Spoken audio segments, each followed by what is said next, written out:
Very good evening, everyone. Please confirm if the screen is visible. And is my voice loud and clear? Please confirm.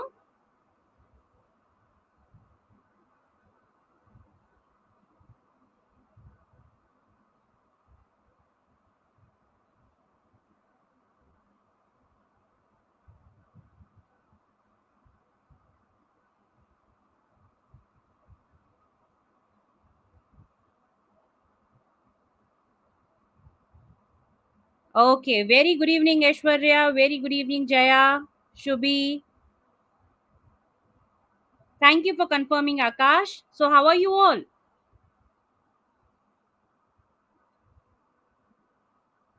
So, we are meeting after a very long time. I'm Dr. Tanushri, and I hope you remember that I took few sessions before. I took sessions on techniques, chromatography, principle and application of chromatography, and recombinant DNA technology. So, are you all ready? Are you all eager to learn something new today? So, as you can see on your screen, today's session going to be very, very interesting because it's all about genetics. So, I welcome all the attendees, all the participants. I welcome you all to another session of CUET PG Prarambh Series. I'm sure you are enjoying this Prarambh series. I'm sure, in fact, that this Prarambh series is really helping you in your preparation, in clearing your doubts, and definitely you are learning something new. Yes? Do you all agree?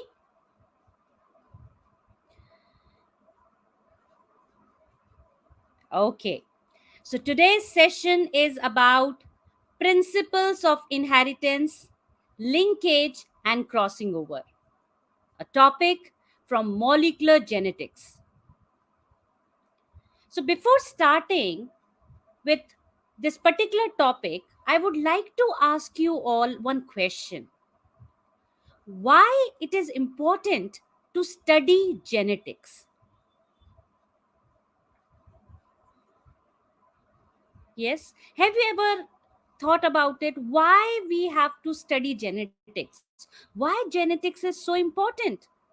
Do you think it is important? If yes, then why? Tell me.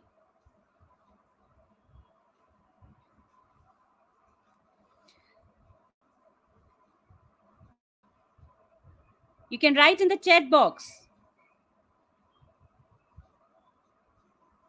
Why genetics? Very good, Akash. To cure genetic disorders. Correct. If you study about the genes, you know what is their function, right? You can cure a disease associated with a gene, a mutation in a gene, right? So very good. Meditating soul, you answered that genetics define the origin of life and much more. Correct. Very good. So basically, I'm really glad to see your responses, and I really appreciate if I want response from all. Okay, let's interact and learn. So basically, just ask yourself, when you see your family, when you see the members of your family, don't you think you look similar to them, right? You look like other members of your family. You resemble to your brother, you resemble to your sister, you resemble to your parents, right? Then there are certain diseases which runs in a family, right? Like some families, they have a history of diabetes, asthma, hypertension, sickle cell anemia. So why some diseases run in the family? And most important question is that although we resemble to our parents, we resemble to our family members, but why we are not exactly the same? We are similar, but why we are not exactly the same? Why we doesn't look exactly like that of our parents? What makes us unique? So answers of all such questions lies in genetics.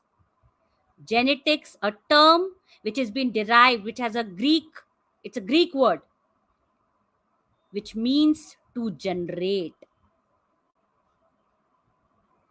So genetics, it's a branch of biology that deals with heredity, that how the traits are inherited from parent to the offspring. Aishwarya, you have answered wonderfully, correct. To show the inheritance, to understand the inheritance, right? So it deals with the heredity and variation. That although we are getting the genes from our parents, why we are so different? Because there are some variations, due to some variations. So genetics is the branch of biology that deals with how the traits are inherited from parent to the offspring and about the variations present in an organism. So to so this is the reason it is very important to study genetics. To know the answers of all these questions, it is very, very important to study genetics. Genetics helps explain a lot of things. But in order to understand about the details, the complex details associated with the genetics, one should be very much clear with the basics. That is, you first need to be familiar with the terminology. So please note, participants, that whenever you are studying a genetics topic, whenever you are studying about molecular genetics or any other population genetics or any other topic, always starts from basics. Okay, here at BioTecNika, we don't simply want to just read the matter for you and just go.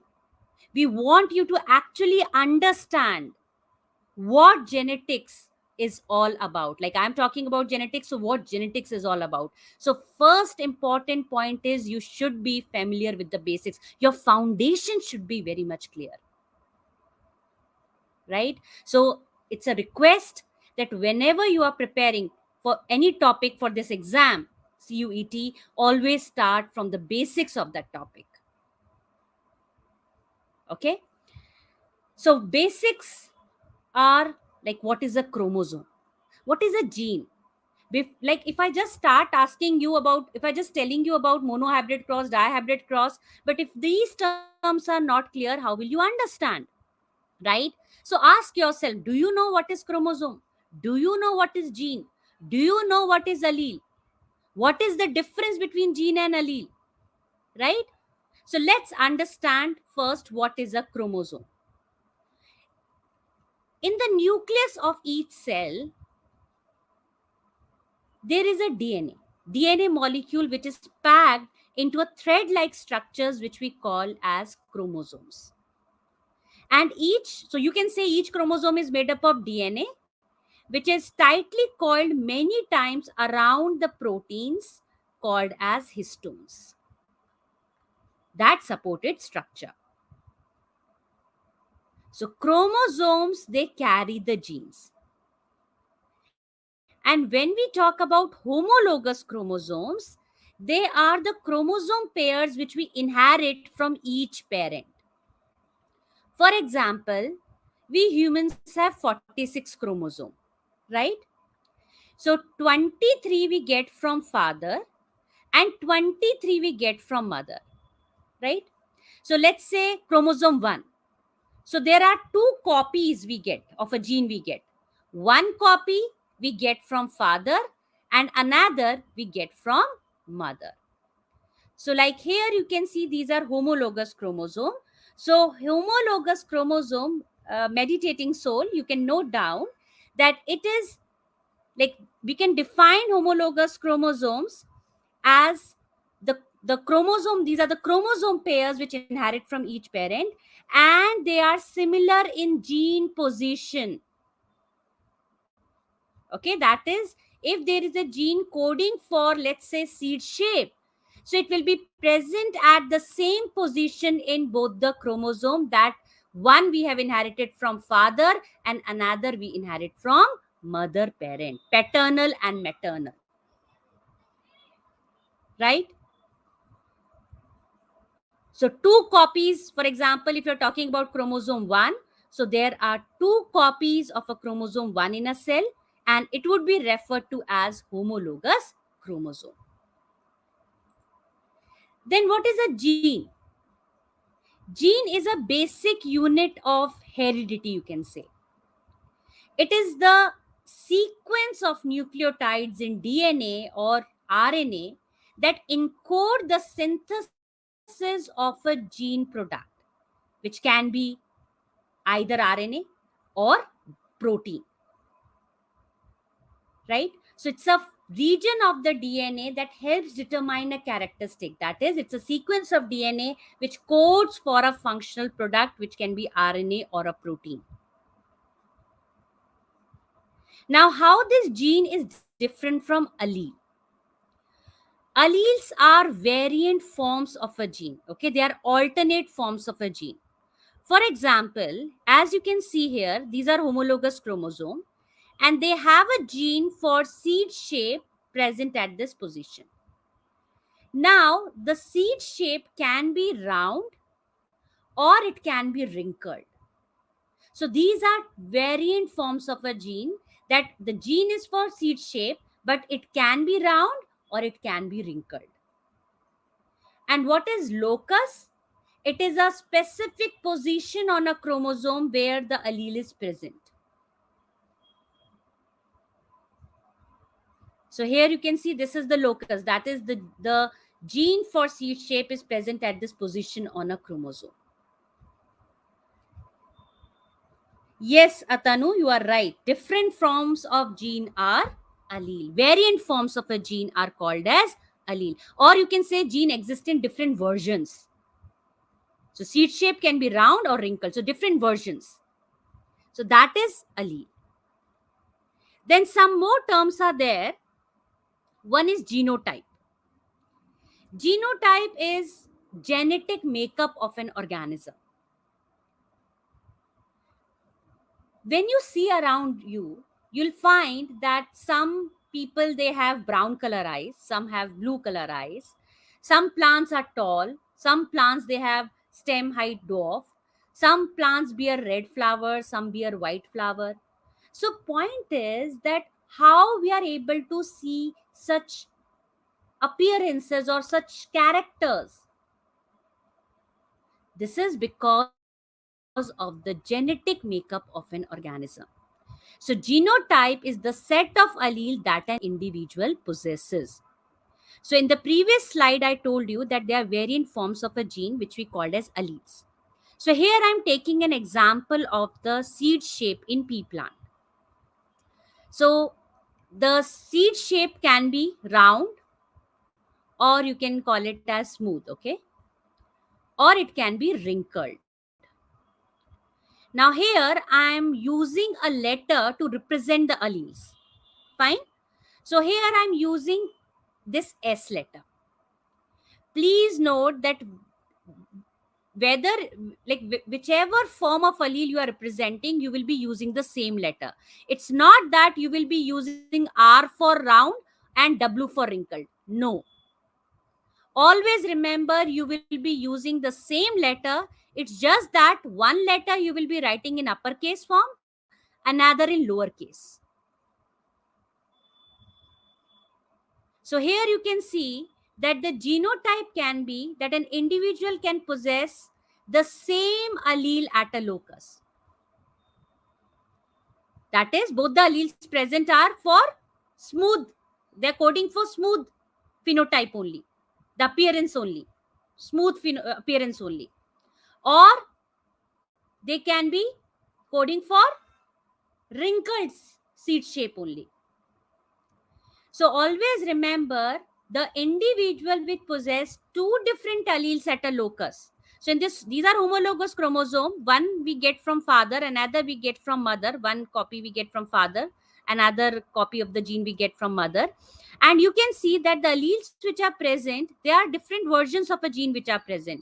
So one is for smooth seed shape, another is for wrinkled seed shape. So such individuals which possess two different alleles, we call them as heterozygote. However, homozygote are the individuals which possess the two of the same alleles. So like here you can see these both are for smooth seeds, these both are for wrinkled seeds. And what is phenotype or trait? It is the appearance or manifestation of a character. It's a very important term, phenotype. So phenotype, you can say it refers to any type of characteristic. It can be physical, it can be physiological, it can be biological or behavioral.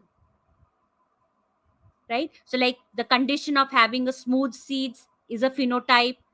When you talk about body weight, like body weight of 50 kg, it is a phenotype. Any individual having sickle cell anemia, it's a phenotype. Right? And you can see that we have another term called as character. So it's an attribute or feature. Now, I have always come across this question from the students that they usually get confused between the trait and character. Always remember the character refers to general feature. Like it can refer to eye color. Okay, let's take an example of eye color. But the term trait or the phenotype, it refers to specific manifestation of that feature. Like whether that eye can be blue or it will be brown eyes. So I'm sure now if there is a confusion, it is clear now.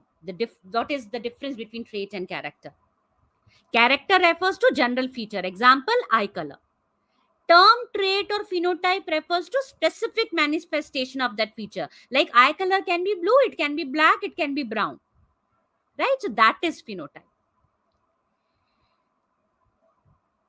Now, if you have noticed, when both the alleles are same, coding for smooth seeds, so the phenotype is smooth only. If both the alleles individual possess for wrinkled seed shape, the phenotype is wrinkled only. But here you can see when the individual is heterozygous, that is having one allele for smooth seed shape, another for wrinkled, why we are observing smooth seeds only? Why not wrinkled? So there are two more terms. One is called as dominant allele, another is called as recessive allele. I told you that you'll be using the same letter. One you will be writing in uppercase, another you will be writing in lowercase. Please remember the dominant allele is always written in uppercase letter and the recessive allele is written in lowercase letter. Now, what is a dominant allele? Dominant allele is a allele of a gene that mask or suppress the expression of alternate allele. Like here, the smooth seed shape allele, the allele coding for smooth seed shape is dominant over wrinkled. And this is the reason the phenotype you observed is smooth only, not wrinkled. And how you can define recessive? The allele that is masked by dominant allele does not appear in heterozygous condition. Okay, so recessive allele, if it is coming with the dominant allele, it will not express. It will always express in homozygous condition. So please note, this is called as homozygous dominant condition when the dominant alleles are present, and this condition is called as homozygous recessive when both the alleles present are recessive. Shrivani, screen is not clear. You can just increase like you can just check the settings. Okay, just check the settings and you can check the resolution.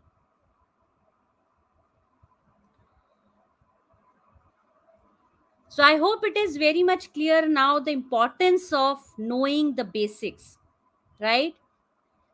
And in my sessions, I always emphasize on the point that please focus on the basics first. Your foundation should be very much clear. So here at BioTecNika, we emphasize on the basic foundations, and yes, definitely when the basic foundations are clear, then only we'll move on to complex details. So I'm sure you all are getting benefit by attending these Prarambh series, and further you can connect to us by downloading our app, where you'll get to know about our certification courses, podcast, webinars, classes, right? And even you can join our BioTecNika Telegram group.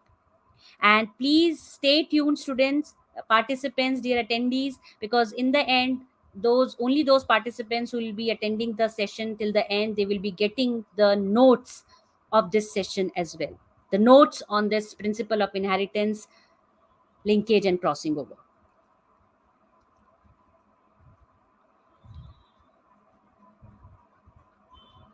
So I'm sure now you are very much like, are you all ready to know more about the genetics, more about the foundation, who laid the foundation of genetics, who laid the foundation of inheritance?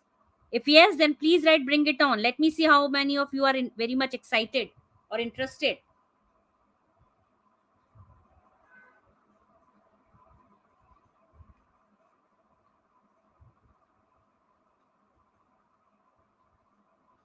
Okay, very good. I'm glad to see your response. Thank you, Aishwarya, meditating soul. Thank you. Thank you, Yash, Indira, Shubhi, Janvi. I'm so glad that I'm really blessed that I'm actually, I have the attendees which are so much interested in studying. Okay, thank you, Atanu and Jason, for confirming. Yes, Jason, you are right. The next is about Mendel. Mendel, the father of genetics. Thank you, Yash, for confirming. So again, ask yourself, why Gregor Mendel is so important? Why he is called as father of genetics? See, that why should always be there. Whenever you are studying a topic, ask why I am studying about him. What is so special about him? What is so special about this topic? Right? You will never get bored when you study. I usually get a lot of questions that, ma'am, we get bored, we are reading the top, we are studying a topic and we get bored. Make the study interesting. Bring variations in your study. Ask questions, why I'm studying about him, then what I have to study about him, and how I will study about him, from where I will study about him, right? Yes, Atanu, you're right. Foundation of genetics. Okay, Shivani, thank you for telling us about the birth anniversary. You got Johann Mendel. So basically, the work of Gregor Johann Mendel is actually considered the foundation of modern genetics. So Gregor Mendel, through his work on pea plants, discovered the fundamental laws of inheritance, and that is the reason, that is why he's known as father of modern genetics. He was the first one to explain the transmission of traits from one generation to another. So let's know about him more. He actually, his parents was a farmer. Okay, his parents were a farmer. He was a son of a farmer. So his parents were farmer in Moravia, and a rural upbringing taught him plant and animal husbandry and inspired an interest in nature. So at the age of 21, he was admitted, Mendel left the farm and entered a Catholic monastery in the city of Brunn, which is now called as Brno in the Czech Republic. So after graduating from the seminary in 1847, he was ordained a priest, and he adopted the name Grigor, and he appointed as a teaching position in a local school. And because he excelled so much at teaching, the abbot of monastery recommended him that you should further go for study at University of Vienna. So he attended the University of Vienna between from 1851 to 1853, and this is the place where he enrolled for a lot of courses, right, like physics, mathematics, chemistry, paleontology, botany, plant physiology. And this is the place where the Mendel acquired the scientific method, which he later applied so successfully to his genetic experiments.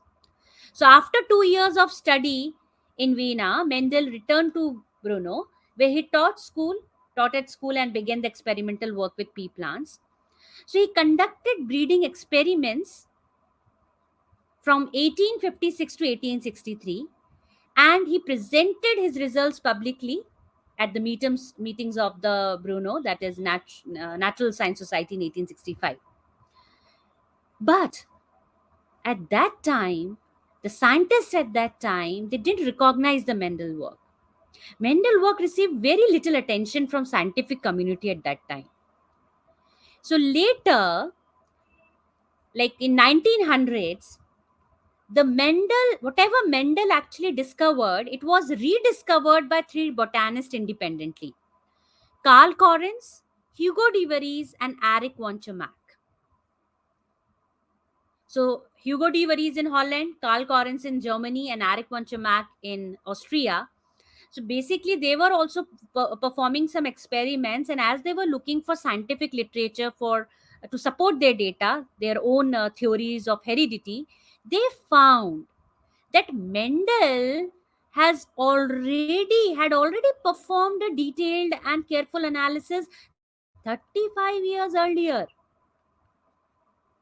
And that time, Mendel's idea quickly gained acceptance, especially through the promotional efforts of a British botanist, William Bateson. So you can see that Correns work with maize and peas, De Vries work with several plant species, Chemack work with peas, right? And as they got the results, they were checking the scientific literature to support their data. They found that the Mendel has already performed a very detailed and careful analysis many years earlier. And Mendelism was further applied to animals, came in 1902 from the work of William Bateson, who experimented with fowl. So you can see so much years, like it took so many years to recognize the Mendel's work, right? Now, Mendel actually, when he performed his experiments, he did lot of his significant genetic experiments with garden pea plant, Pisum sativum. So question arises, why? Like, let me ask you a question. Can we use any organism to perform the experiment? Yes or no? Yes, you are right. That's what I told you. Mendel work was not accepted at that time. The recognition took so much time, right? After so much time, it took, right, to get the Mendel's work to be recognized. So, yes, tell me, can you use any organism as a model plant? Model plant is what? The plant that has certain features which make it suitable to be used for experimental purposes. Meditating soul, very good. No, we cannot use. Atanu, right. Short lifespan. That means there is some criteria of choosing a plant to be a model plant. So first criteria is like why Mendel he chose garden pea. Why garden pea was a good choice? Because it fits many of the criteria that make an organism suitable for use in genetic experiment. So first is that it was easy to grow, easy to cultivate, right? And it has relatively short life cycle. So that means you can study all the life stages easily.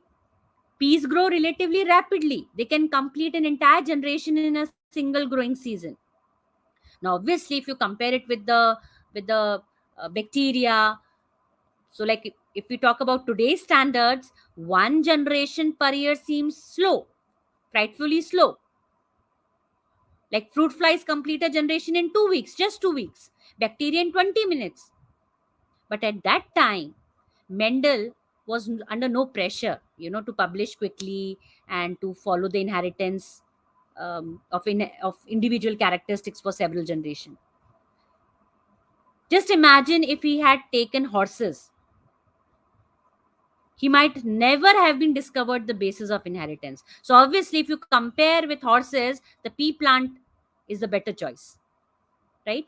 So pea plants, they produce large number of seeds, right? So this allows Mendel to detect various mathematical ratios in the traits that he observed in progeny. Then pea plants contain both male and female organs, and so pollination of the plant was easy to control. And also the very important feature was that it has many distinguishable characteristics. The large number of varieties of peas that were available to Mendel was crucial because these varieties they differed in various traits. So Mendel therefore begin with plants, like start performing his experiment. He choose the pea plant. Now, 7 characters. Mendel selected 7 pairs of traits to study in breeding experiment, which is shown over here on the screen. So here you can see that these are the 7 character pairs which were being studied by Mendel in his breeding experiment. First was seed color. It can be yellow or green. Seed shape, round, or in some books you will find written smooth. So round wrinkled or smooth wrinkled. Seed coat color, it can be gray or it can be white. Then pod color can be yellow or green. Then pod shape, which can be inflated with versus constricted or pinched. Then stem height, it can be tall or short, or you call it as dwarf. And the flower position, which can be axial or it can be terminal, that is at the tip of the stem. Yash Sharma, as I mentioned, that horse, just imagine if he is using horse, don't you think that it will take so many years to discover the basis of inheritance, right? Pea plant is completing its entire generation in single growing season. So this is the reason he chose garden pea, and all the characters that all the features I discussed in the previous slide, right? That makes the pea plant as a model plant. And Jason, you are right. It's easy to cross pollinate, right? Because it has both male and female organs. So artificially, the cross pollination in the laboratory can be done. So Mendel performed the monohybrid cross, right? Now, what is monohybrid cross? It is the crosses between true breeding strains of peas that had alternative forms of a single trait. That is, the parents that he choose, they differ only in single trait. So what trait he choose? Seed shape. So the parents he choose, one was having smooth seeds, another was having wrinkled seeds. See, what is true breeding or pure breed? It means that a trait being studied remain unchanged from parent to offspring for many generations. Why? Because they have the alleles in homozygous condition, not in heterozygous condition, right? So P generation is the parental generation, and that is, these are the parents that he choose. One parent was having a smooth seed, another was having a wrinkled seed. So genotype, you can see the parent having the smooth seed having the dominant allele, right? Homozygous dominant condition is there, and parent 2, that is having wrinkled seeds, is having the recessive alleles in homozygous condition. Now gametes will be formed.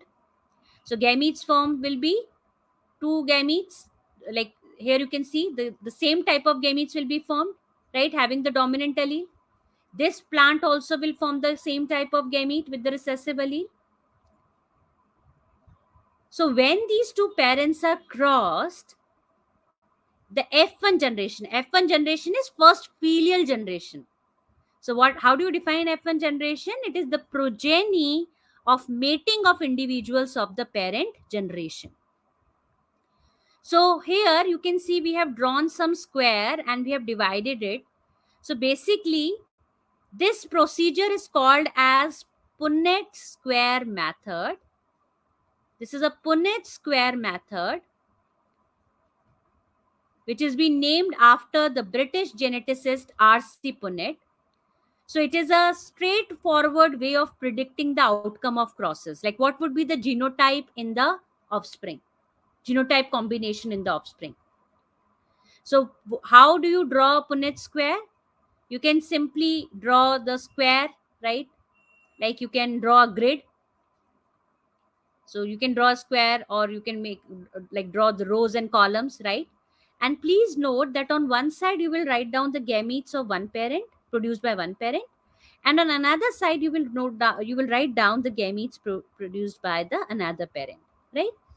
So here you can see that if these two are coming together, the dominant allele, let's say, is contributed by one parent and recessive allele by another, then you can see the progeny will be heterozygous. Then similarly, here also dominant allele and recessive allele, so heterozygous. Here also dominant allele can be contributed and recessive allele, so heterozygous condition. And here also dominant and recessive allele from another parent, so heterozygous condition. So F1 generation will be all heterozygous. And as I mentioned earlier, that the allele for smooth seed is dominant over the wrinkle seed, the allele coding for wrinkle seed. So basically, in heterozygous condition, always the phenotype of dominant allele is observed. So F1 generation is all heterozygous and phenotype will be all smooth.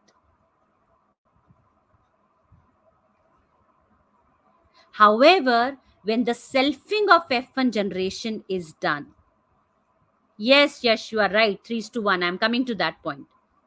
So basically, when these F1 generation, selfing of F1 generation is done, that is now the heterozygous are present. The genotype is heterozygous. So gametes form will be one with the dominant allele, another with the recessive allele. So further, when we draw the Punnett square, so here we are looking for F2 generation. F2 generation is what? Second filial generation. That is the progeny resulting from interbreeding of F1 generation individuals. So here you can see the male gametes. Let's say one parent is as a male and another is acting as a female. So here one like parent is contributing dominant and another is also contributing dominant. So we will get a homozygous dominant condition in the progeny. However, if one parent is contributing recessive and another contributing dominant, then heterozygous condition. Here also heterozygous condition, but please note that these two are technically not same. Why they are technically not same? Because here the recessive allele is contributed by male and dominant allele is contributed by female parent. However, here in this case, the recessive allele is contributed by female parent and the dominant allele is contributed by the male parent. So, although the genotype is heterozygous, but please note that they are technically not same because the contribution of the dominant and recessive allele in both these cases is different. Contribution is by different parents. And last, where both the parents are contributing recessive allele, so the progeny will be homozygous recessive. So monohybrid cross, on performing monohybrid cross, the Mendel found out that the phenotypic ratio in the progeny is 3:1. That is, 3 will be having the smooth seeds, like out of 4, 3 will be bearing smooth seed, 1 will be with the wrinkle seed. And the genotypic ratio is 1:2:1. So 1 is homozygous dominant, 1 is homozygous recessive, but these two out of 4 will be heterozygous. Then there is one more term which is called as reciprocal cross. What is reciprocal cross? As you can see here, initially the female parent was the one which was having the smooth seeds and the male was having the wrinkle seed. So again, like we have to ask a question, what if now we considered the parent having bearing the smooth seeds can produce a smooth seed to be a male and another parent which can produce wrinkle seed to be a female? What do you think? What result we'll get? We'll get the same result, right? The F1 generation will be all heterozygous and phenotypes will be smooth only. So reciprocal crosses, a pair of cross in which genotype of the male and female of particular trait is reversed. So here in this garden pea experiment, a reciprocal crosses where initially you considered the plant with the smooth seed to be a female and wrinkled seed to be a male. And now you just do the opposite. You just reverse it. Consider the parent with a smooth seed to be a male and parent with a wrinkled seed to be a female. So in this case, the F1 generation will all again be heterozygous, right? So that means we can say inheritance of the trait does not depend on the sex. Whichever parent you consider male or female, like smooth seed male or female or wrinkled seed male or female, the F1 generation will always be heterozygous and the phenotype will always be of the dominant allele, the one which is coded by dominant allele. So now we know that Mendel performed this monohybrid cross. But what monohybrid cross actually reveal? So it reveals the Mendel's first law, that is principle of segregation, which states that each individual diploid organism possess two alleles for any characteristics. And these two alleles, they segregate, that is, they separate when gametes are formed. So like here, if this parent, let's say, is bearing smooth seed, that means like it is showing, it is producing the seeds which are smooth, right? So definitely, I told you, phenotype is basically related to genetic makeup of an organism. It depends on the genotype. So here, this organism must be having the dominant allele in homozygous condition, and another parent must be having the recessive allele in homozygous condition, because parent generation is always pure breed, two breed. And why I'm writing uppercase letter S? Because smooth is dominant allele, right? Smooth is a dominant trait. So this is the dominant allele which codes for it. So during the gamete formation, these two alleles will segregate. So gametes are haploid, right? So according to principle of segregation, two alleles segregate when gametes are formed. So one allele goes into each gamete, as I showed you here also in the previous slide. Each allele is going into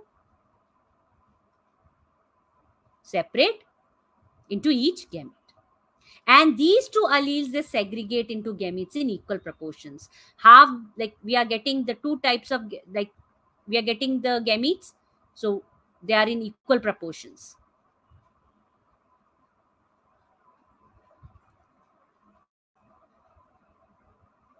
So principle of segregation, even here we got to know that recessive traits which were not observed in F1 generation, they were observed in the F2 generation. Like F1 generation was all smooth, but in F2 generation, three were smooth, three were showing the smooth phenotype, and one was showing the wrinkled. So this wrinkled is a recessive trait, right? It is considered to be a recessive trait. So that means segregation. This is the recessive trait. If we are able to see in F2 generation, that means the alleles are segregating. They separate from each other during formation of gametes in meiosis. Half the gametes carry one allele, half the gametes carry another allele. Then another concept was given, was concept of dominance, which states when two different alleles are present in a genotype, that is heterozygous condition is there, only the trait of dominant allele is observed in the phenotype. So here this F1 generation is heterozygous, but we are not seeing the seeds wrinkled. We are seeing they are having the round shape, the smooth seeds, they are smooth shape they have. So concept of dominance was also being given. So these are the two concepts that are very, very important, Mendel's first law and the concept of dominance. Then coming to dihybrid cross. Dihybrid cross is a cross between two individuals of same genotype that are heterozygous for two pairs of allele at two different loci. Okay, loci is the plural of locus. We don't write locuses, okay? It's wrong to write locuses. It's wrong term. Plural of locus is loci. Just remember this point. And locus, I told you, what is that? What it is? A position, location of a gene on a chromosome. So dihybrid, di means two. So now here we are considering the two traits. So here the example is the color and the color of the seed and the shape of the seed. So shape of the seed can be smooth, but the color of the seed can be yellow. Similarly, the shape of the seed can be wrinkled, but color of the seed can be green. Now, yellow and smooth are dominant traits, wrinkled and green are recessive traits. So just see, we are writing the genotype. So because the parents are true breeds, so we are having the allele for the dominant allele in homozygous conditions for the smooth and yellow seed, and the yellow and green is a recessive trait. So the recessive alleles are present in homozygous condition for both the genes. So double homozygous recessive you can call it as, and you can call this as double homozygous dominant. Now, during the gamete formation, you know that these two will segregate, the gamete forms will be of this type. That is with the dominant alleles of both the dominant alleles of both the gene will be present. And here the gamete form will be that recessive allele of both the genes will be present. So what will be the F1 generation? F1 generation will be double heterozygous, right? It will be double heterozygous. But the progeny will always show the dominant trait. So in the progeny, we'll get yellow and round or smooth seeds.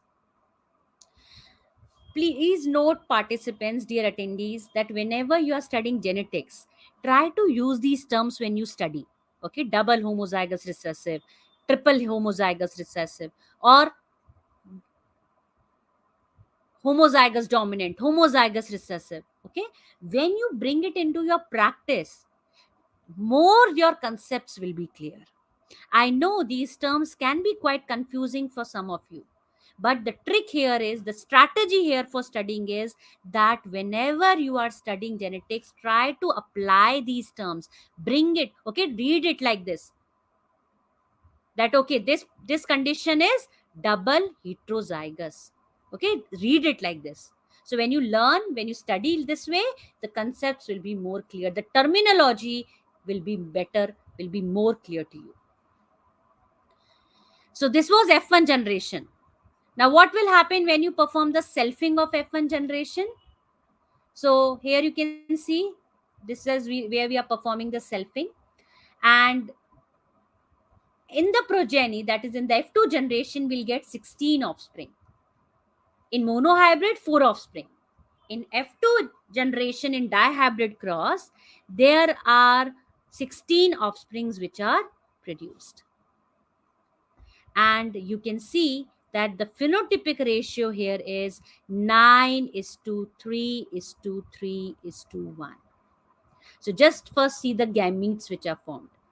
So like on selfing, basically, what is happening?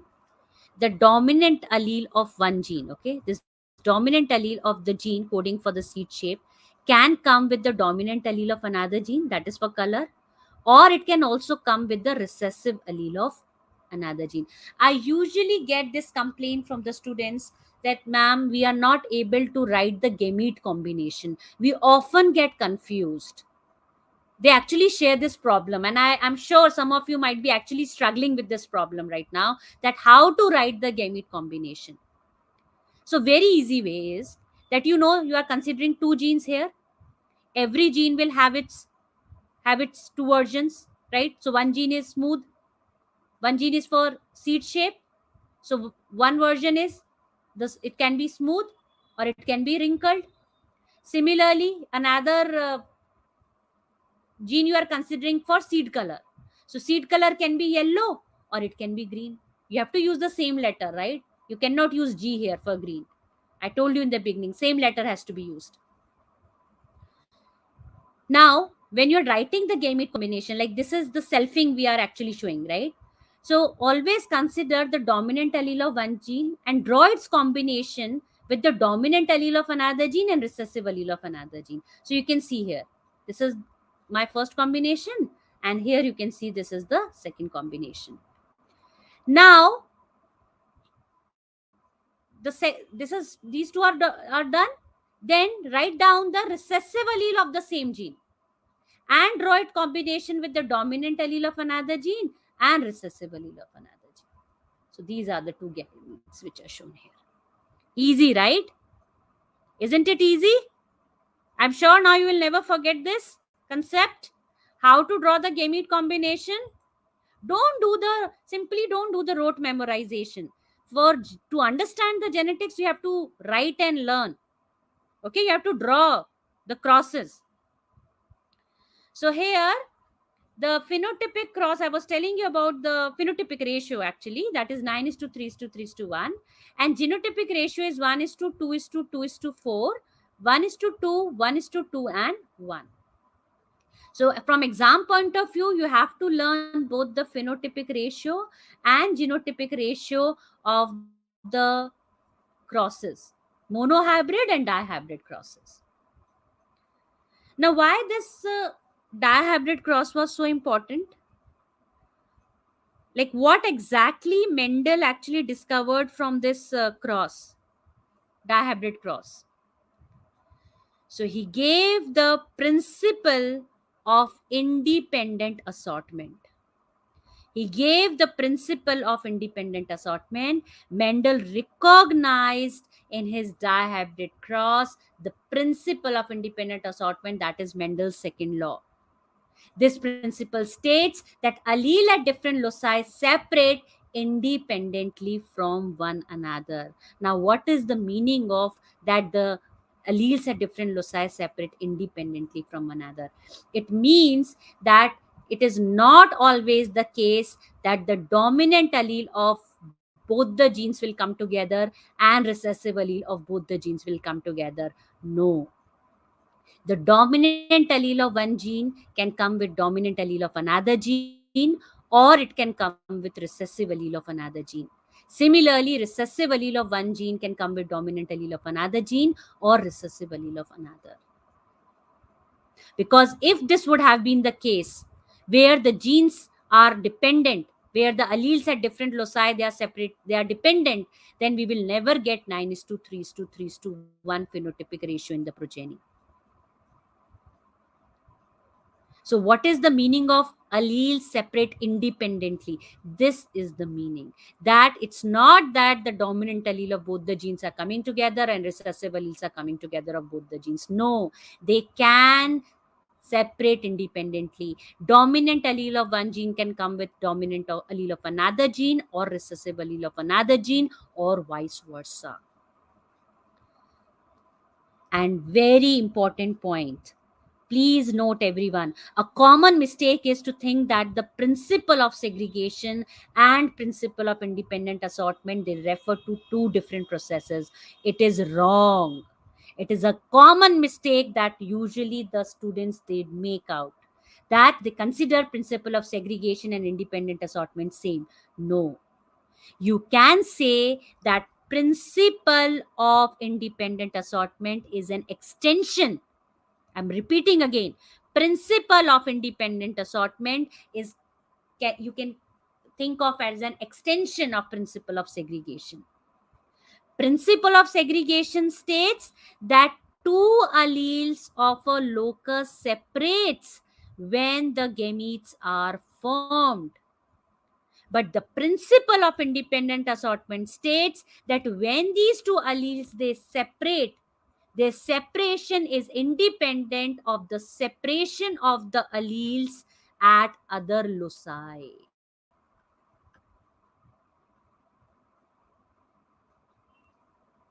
Okay, so this is a very, very important concept you have to remember. Then moving on to trihybrid cross, you can consider a cross between the individuals of same genotype that are heterozygous for three pairs of allele at three different loci. So here you can see we have considered seed shape, seed color, and flower color. It can be smooth yellow purple, and the recessive trait is wrinkled green and white. Now, in the trihybrid cross, the phenotypic ratio is 27 is to 9 is to 9 is to 9, 3 is to 3 is to 3 is to 1. Here, 64 offsprings, progeny, are produced. And now just imagine you're drawing a Punnett square for it. Don't you think, like 16 also, you can see it's so elaborate, right? It's so hard, it's so difficult unless and until you practice thoroughly. And here, if you are drawing it for 64 combinations, don't you think it is very difficult? The chances of error can be there, right? So this is the reason the scientists, they have come up with this branch diagram, or we also call it as fork line method.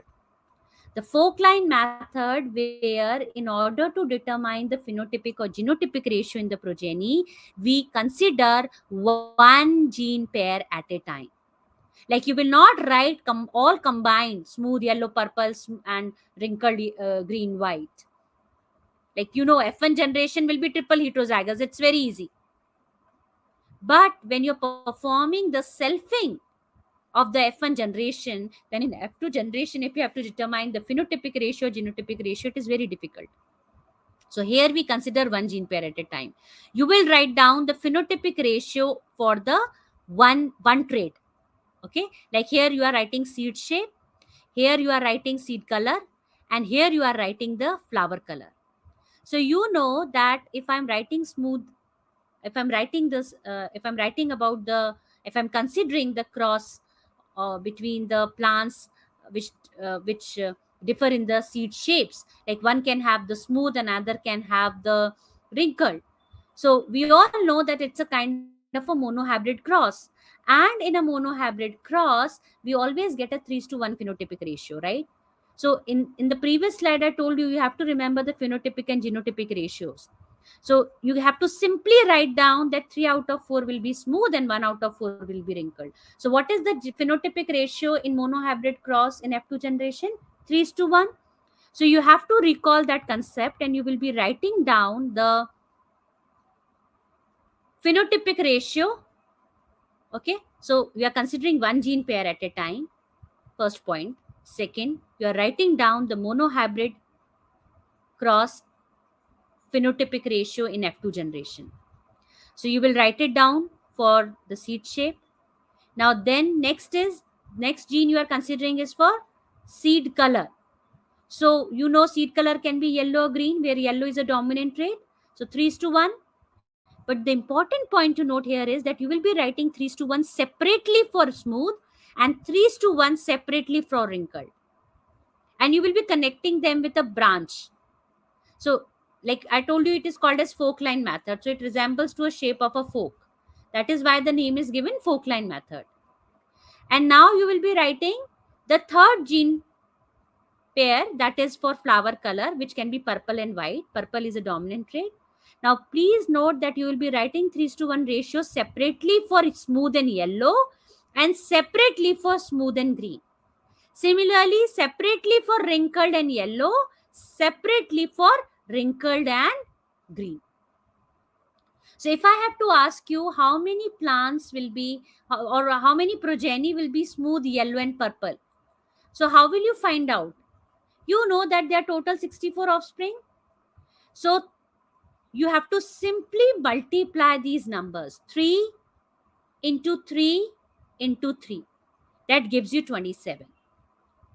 So 27 out of 64 will be smooth yellow and purple.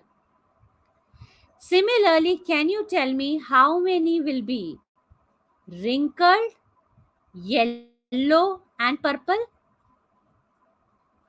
So these genes are assorting independently, right? That is why we are writing 3:1 separately. And then finally, in the trihybrid cross, if you want to determine the phenotypic ratio in F2 generation of a trihybrid cross, you can follow this method. So can you answer how, like, what will be the number of the progenies showing wrinkled yellow and purple trait? And Yash, you asked me how to create mind map. So Yash, basically, as I told you, start with the basics, write down the basic terminologies, and then you can learn about the crosses, their phenotypic and genotypic ratio, and finally what has actually been revealed from these crosses that you can make. Okay, the such kind of mind map you can make. Okay, Nahid, you have answered 9. Very good, very good. Your answer is correct. What about others? What is the answer here? How will you calculate? 1 wrinkled, 3 yellow, and 3 purple. So 1 into 3 into 3 gives you 9. Sahiti, very good. Right. 9 it will be. Correct. So this is how you can determine the phenotypic ratio in F2 generation in a trihybrid cross. Now moving on to two more terms which are very important, test cross and back cross. What is test cross? Please note it down. A cross of an individual of unknown genotype, usually expressing the dominant phenotype, with a homozygous recessive individual to determine the unknown genotype. Now, what is the meaning of it? Let's say you see a plant bearing a smooth seeds. Now, you all know that the smooth seed trait is a dominant trait, and the plant will show this phenotype if it has a homozygous dominant condition, that is dominant allele in homozygous condition, and or heterozygous condition.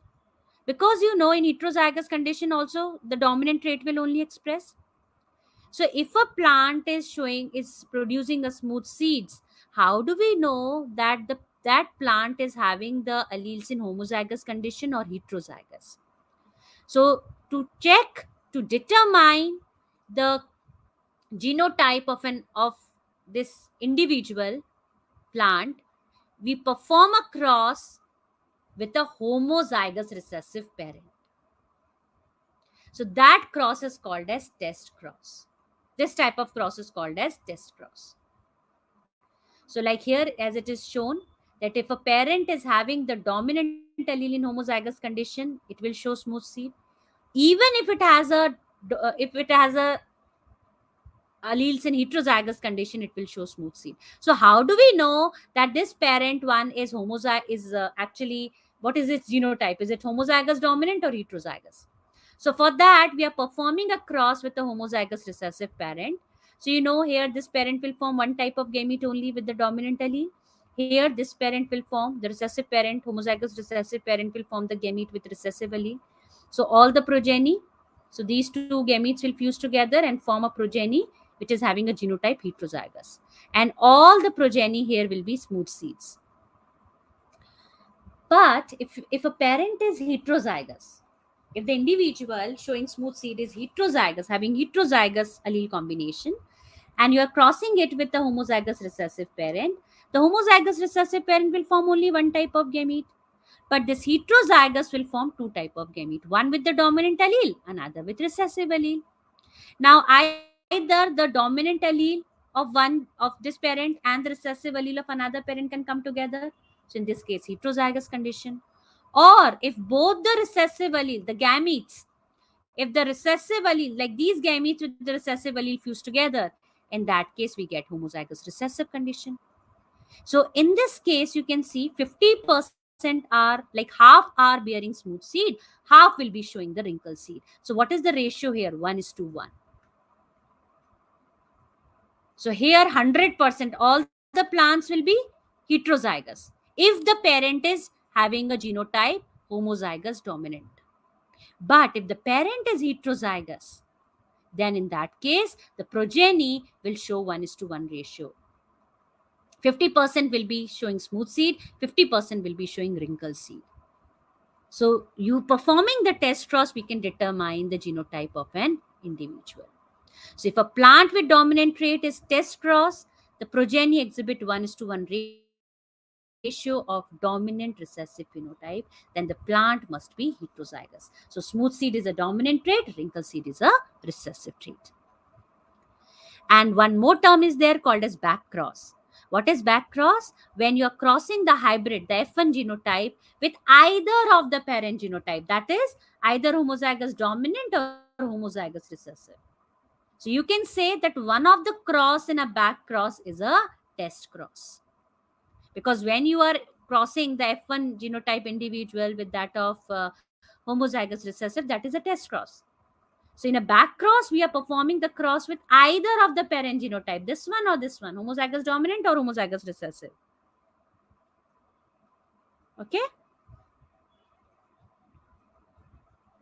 And science note, you're asking how to get notes. Okay, so please note that in the end, a feedback link will be shared to you.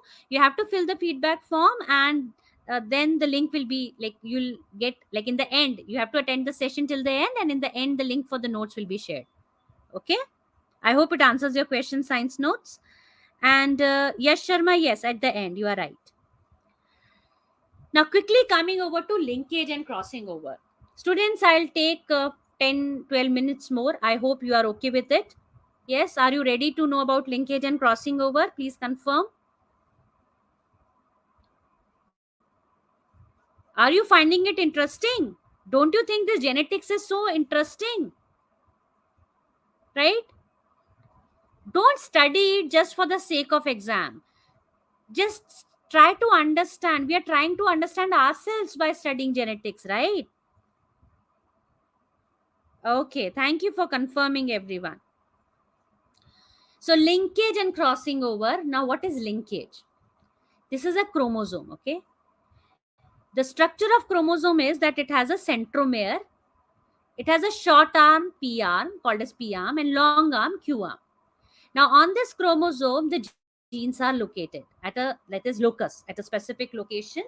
That is, the genes are located. Now, it is observed that if the genes are located close together on the same chromosome, they are always inherited together. And we call them as linked genes. Right? Like genes on the non-homologous chromosome, they assort independently during meiosis. I gave you the example of the seed shape, seed color, and all, right? But in many instances, certain genes, they are inherited together because they are located on the same chromosome. And the genes that are located on the same chromosome, they do not appear to assort independently because they exhibit linkage. We call them as linked genes. So linked genes, why? Because they always travel together. They always travel together during meiosis. And they are not expected to assort independently. So through Mendel's experiment, we found out that, like, through dihybrid cross, the Mendel gave a principle of independent assortment. So that means, like, you can see some new combinations were there. I would like to tell you this point here. In the Mendel's dihybrid cross, we were observing smooth and yellow seeds, wrinkled and green seeds. Like, the parents were what? Parents were smooth and yellow seeds and wrinkled and green seeds, right? But in the progeny, some new combinations were also observed. What were the new combination? Wrinkled and yellow seeds, green and smooth seeds. So these two combinations were not present. These two phenotypes were not being shown by parent generation, right? So new combinations were obtained in Mendel's dihybrid cross. This is because genes assort independently. So when we talk about linkage, we can say that because the genes are always coming together, inheriting together, they are not being separated, right? They do not assort independently. So linkage is considered to be a deviation from expectations based on Mendel's principle of independent assortment. And Atanu, previous year questions I'll explain, I'll discuss in the end, okay? Just give me a minute. In the end, I'll discuss. So what is crossing over? You can see here, crossing over, it takes place in meiosis. So this is also a basic concept. You need to be familiar with what is crossing over. So crossing over, where the genes may switch from one homologous chromosome to another, right? So basically here you can see these are the crossing over taking place in the meiosis one in late prophage, right? So genes, they can switch from one homologous chromosome to another through the process of crossing over. So basically what happens during the division, sister chromatids are formed. Let's say these are homologous chromosome. So homologous, you know that they have the genes at the same location and same gene at same location, and one copy we get from father, one we get from mother. So pair of chromosome. Now basically what happens, During the division, the sister chromatids are formed. Sister chromatids are replica. Like you can see, these two blue are same, these two red are same, right? So the crossing over can take place. So these are four chromatids. So crossing over can take place between 1 and 2 and 3. Let's say, assume it, right? As shown here, they can undergo crossing over. So crossing over produce recombination. Like let's say there is an allele, hypothetical example, let's assume A allele is there. Okay, like there is a gene having two versions, like there are two versions of the gene. One is represented with uppercase letter, another with lowercase. So here the gene which has been inherited from father, let's say, have a dominant allele, and from the mother it can have a recessive allele, right? Two genes you can consider. So crossing over can take place, right? Like if I draw it again, let me draw it again.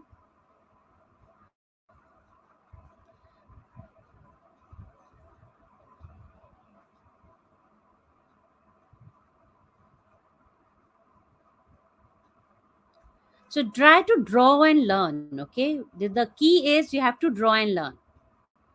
So these are homologous chromosomes, right? So the crossing over can take place, let's say, between 2 and 3 third chromatid. So the gametes which will be formed, this will be parental type only. But here it will be recombinant, because now what will happen? This allele will come here and this allele will go there. So here we can have these combinations. So don't you think these are recombinants? Right? So recombination, crossing over produces recombination. So recombination is caused by physical exchange between paired homologous chromosomes early in prophase of first meiotic division after chromosomes have duplicated. Right? So complete linkage can be compared with independent assortment. I told you the linkage is a deviation from independent assortment. So what is happening if the genes are completely linked? Linked means no crossing over. So here I have taken an example of we are considering a pair of linked genes in tomato plant, right? So one pair affects the type of leaf. So normal leaf or the mottled leaf. You can just see the image here, the picture here. This is normal leaf, this is mottled leaf. And another is, so nearby on the same chromosome is another locus that determine height of the plant. That is tall or dwarf. So here I'm performing a test cross. You can see that the parent is heterozygous and another is double homozygous, like it is double homozygous recessive. So here, if no crossing over is taking place, the gametes form will be non-recombinant. Non-recombinant means parental. Like in this case that I showed you, if there would have been no crossing over, don't you think that we will get the parental gametes only? Right? This, this, this, and this combination. But because when crossing over take place, we get recombinance. So non-recombinance means parental. So I told you that these two we are considering a pair of linked genes in tomato plant. One is for the type of leaf and another is for the height of the plant. So you can see that if the linkage is there, no crossing over is there, the parental, like all the parental combination, the gametes of the parental combinations are formed. So in, like, when these two are crossed, you will get, then there is a complete linkage, only non-recombinant progeny is produced. However, if the genes are unlinked means they are assorting independently. So assorting independently means that the dominant allele of one gene can come with dominant allele of another, or recessive allele of another, right? Or vice versa, right? So here you can see that the parent is normal leaf or tall, right? So normal leaf, that is this combination, like this heterozygous condition. Before that, we have to consider the F1 generation. We have to consider the parent generation, right? So When this is forming the gametes, you can see some are non-recombinant, some are recombinant. And here, the gamete formation is with the recessive alleles only. And finally, on fertilization, you can see that when the independent assortment is taking place, half the progeny is recombinant and half the progeny is recombinant and half the progeny is non-recombinant.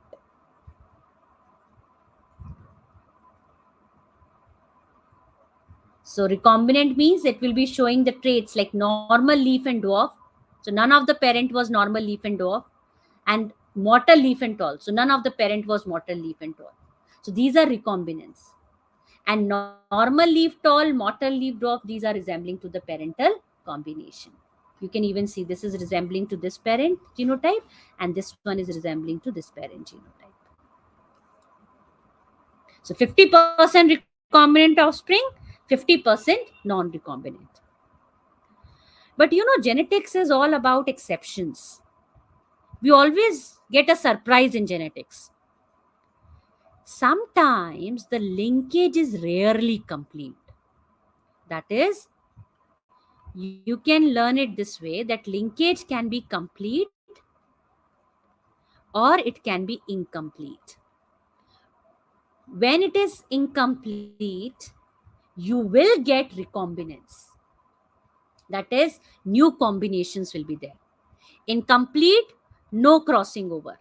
In incomplete, yes, crossing over will be there. Incomplete, all parental combinations. But in incomplete, you will get some new combinations as well. So like for example, these are the two linked genes, A and B, but sometimes they undergo crossing over.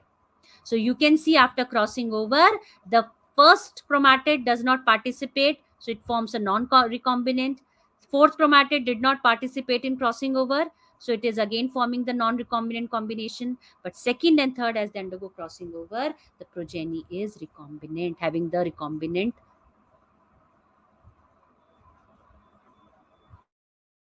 genotype. You can see it is genotype is, you can see different, so recombinants will be formed.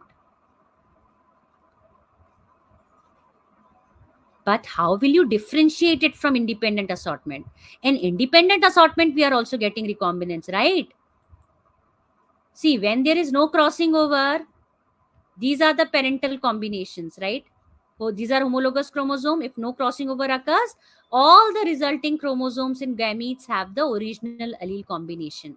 So they are non-recombinant. But if crossing over takes place, you can see between the second and third chromatid, then what happens? Half will be the recombinants, half will be the non-recombinant. So that is what I'm getting here also, right? In independent case also, when the genes are unlinked. So how will you differentiate that it is a case of independent assortment or is it the case of incomplete linkage? So to check it, we can perform a test cross.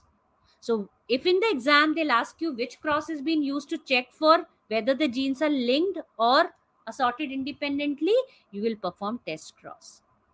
Always remember, when the test cross is performed and genes are assorting independently, the 1:1:1:1 phenotypic ratio is observed. Okay, 1:1:1:1 phenotypic ratio is observed. However, when the linked genes undergo crossing over, so here I'm talking about incomplete linkage. Don't get confused, okay? We are not talking about complete linkage here. Incomplete linkage. So in that case, the non-recombinant, the parental combinations will be more than recombinants.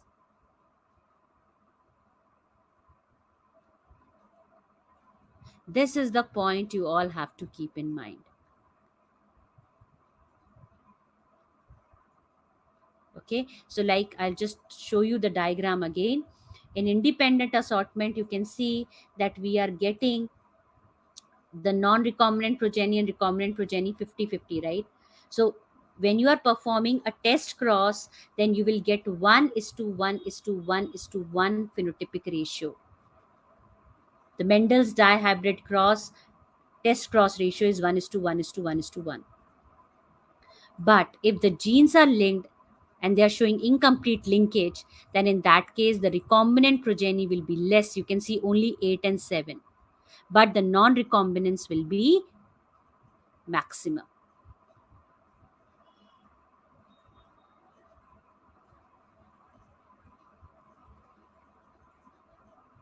So all these points you have to keep in mind. So with linked genes, some crossing over, non-recombinant progeny predominate. And lastly, how we can determine, how we can calculate the recombination frequency. So frequency of recombination is important because it measures the intensity of linkage. I told you, closer the genes located on the chromosome, less chances of them to undergo crossing over. So how do you calculate frequency of recombination? It can measure the intensity of the linkage.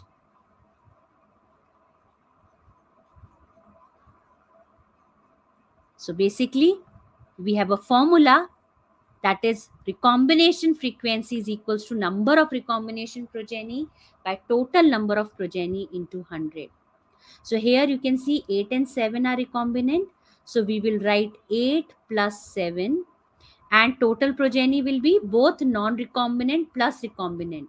So that means 55 plus 53 plus 8 plus 7 into 100. So when you solve it, you'll get the answer 12%. So if in the exam they ask you to calculate recombination frequency, this is how you will calculate the recombination frequency. Please note that smaller the recombination frequency, genes are closely located. It means genes are closely located because they will undergo less chance of them to undergo crossing over. So for very tight linkage, that is for complete linkage, what is the recombination frequency? 0. Why? Because there will be no crossing over. However, in the absence of linkage, the frequency will be 50%. Now question arises, why 50%? Because I told you, even if the crossing over is taking place, then what is happening? Even if the crossing over is taking place, just see this diagram. Here the crossing over is taking place, but still we have the non-recombinants present and recombinants present, right?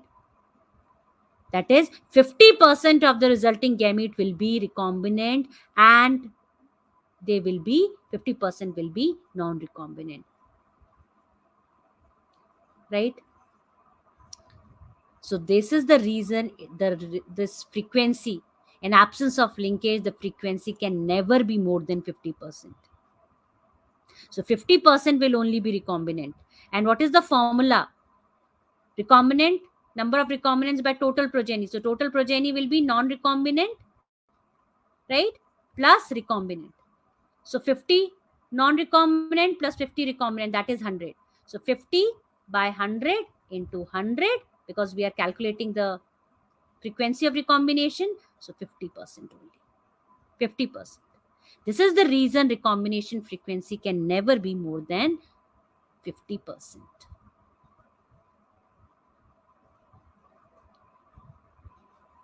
So with this, I have come to an end of this session.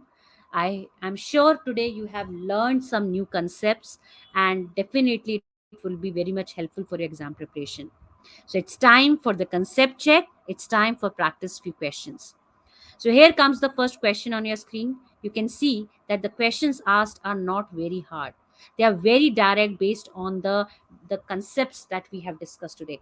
The crossing of F1 generation to homozygous recessive parent is called what?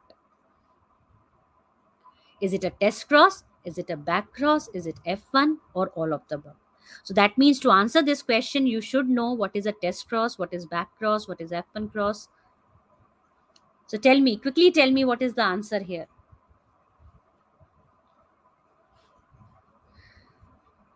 Anumula, very good. You have answered it correctly. Shubhi, correct. Yes, I need answers. I want answers from all the participants. Each one of you is important for me. Nahid, which? Okay, test. Good. Test cross. Very good, Purvi. Yes, you are right. It's test cross. F1 generation to only homozygous recessive parent, it's a test cross. Back cross is when you are crossing the hybrid with any one of its parent. Okay, so answer here is test cross. Then moving on to another question. Allele is best defined as, Janvi, you have also answered the question correctly, the previous one. Then another question is, an allele is best defined as, so terminology. Recollect the terminology here. Recall the terminology I discussed. Is it a position of a gene on a chromosome or alternative form of a gene? Or cellular structure composed of DNA and protein or position of centromere in the chromosome? Very good. First, because position of a gene on a chromosome is called as locus, right? Then DNA and protein, where it is present in a chromosome. So allele is alternating form of a gene. Correct. Next question. Which of the following processes is an exception to Mendel's law?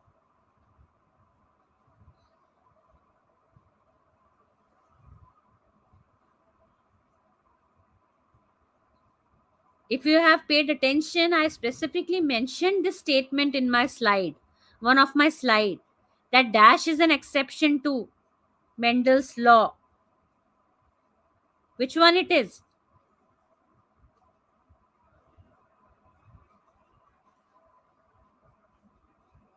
Very good.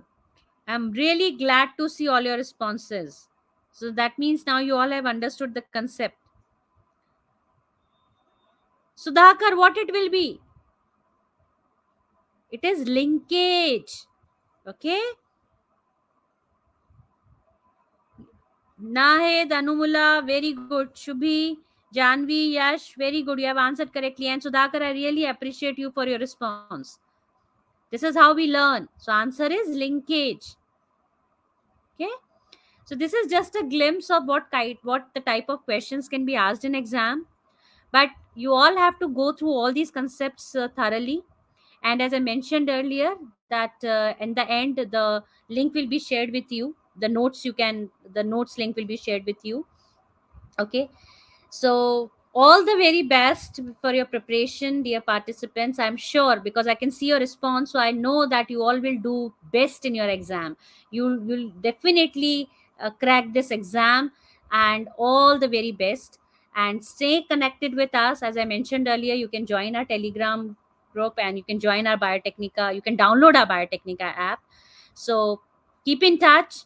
All the very best. And I hope, I'm sure, in fact, that you have liked this session, and this session would have been a very informative session for you all.